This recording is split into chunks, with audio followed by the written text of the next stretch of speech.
Fala galera, mais um vídeo novo na área. Eu sou o Luiz Fernando e aqui é o Economista. Hoje vamos desmitificar e explicar muito bem o que é um CDI e tudo o que ele envolve, como a taxa DI, rendimentos de outros ativos financeiros, comparação com a Selic e outros aspectos importantes. Então, sem mais delongas, vamos para o vídeo. Comecemos explicando o que é um CDI. Um CDI ou crédito de depósito interfinanceiro é um título de curtíssimo prazo, na maioria das vezes apenas de um dia, emitido por instituições financeiras ou bancos, porém com circulação restrita. Você, por exemplo, não pode adquirir um CDI. Você não é um banco. Apenas bancos podem adquirir CDIs. Por isso, justamente, que ele tem esse nome, crédito de depósito interfinanceiro, ou seja, entre bancos. E por que um banco iria querer emitir um título CDI? Basicamente porque ele pode precisar do dinheiro no final do expediente. Portanto, imagina lá um banco onde no dia X ocorreram mais saques que depósitos dos seus clientes e o banco fechou o dia com caixa negativo.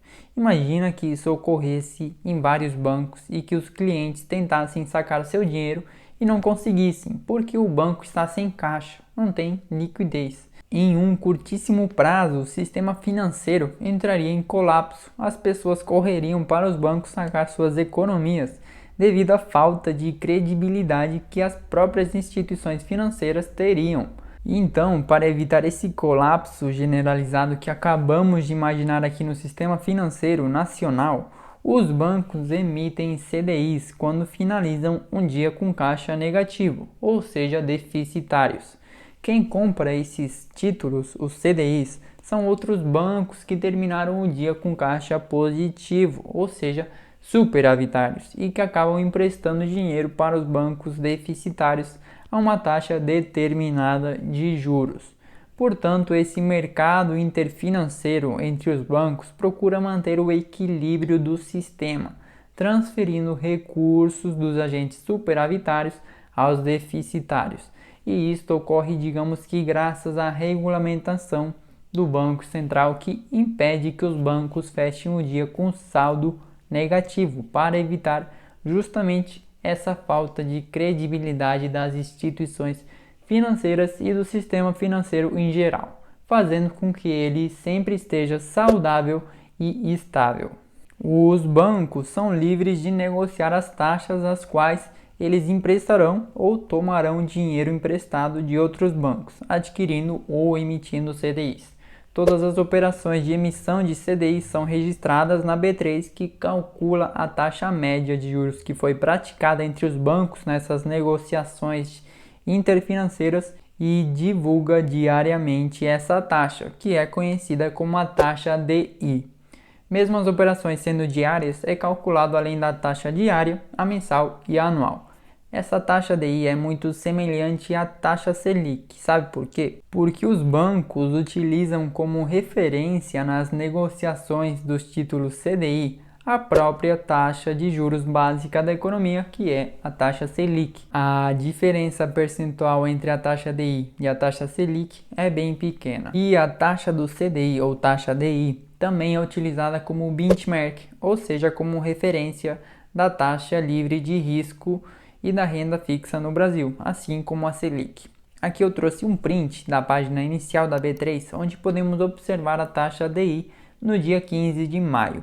Então já falamos o que é o CDI, sobre sua taxa DI, sua relação com a Selic e demos uma breve introdução de como ele pode afetar os investimentos, já que ele é um benchmark da renda fixa no Brasil. Por isso agora vou te explicar mais detalhadamente como funciona essa referência da taxa DI ou taxa do CDI com alguns investimentos ou ativos financeiros que os bancos oferecem às pessoas físicas, os quais esses sim nós podemos adquirir como um CDB, que é um crédito de depósito bancário, ou uma letra de crédito, tanto imobiliária como de agronegócio. Eu farei um vídeo explicando detalhadamente esses ativos financeiros, o que eles são e como se diferenciam, então não se preocupe. Voltando ao nosso conteúdo agora, o CDB é um investimento que está atrelado ao CDI. Por exemplo, um banco pode emitir um CDB para o investidor adquirir a uma taxa pós-fixada de 105% do CDI, ou seja, seu título CDB que você comprou irá render 5% acima da taxa DI praticada no período. O CDB também pode render apenas 80% do CDI ou 115% do CDI. Isso vai depender do tamanho e risco presente na instituição financeira onde está aplicando seu dinheiro e da conjuntura econômica do país. Da mesma forma, as letras de crédito imobiliárias e de agronegócio também estão atreladas ao CDI. Os bancos também oferecem uma porcentagem do CDI ou da taxa DI quando você adquire uma letra de crédito destas modalidades. Porém, essa taxa costuma ser menor em relação à taxa do CDB, devido a que essas letras estão isentas do imposto de renda, já os títulos CDB não estão.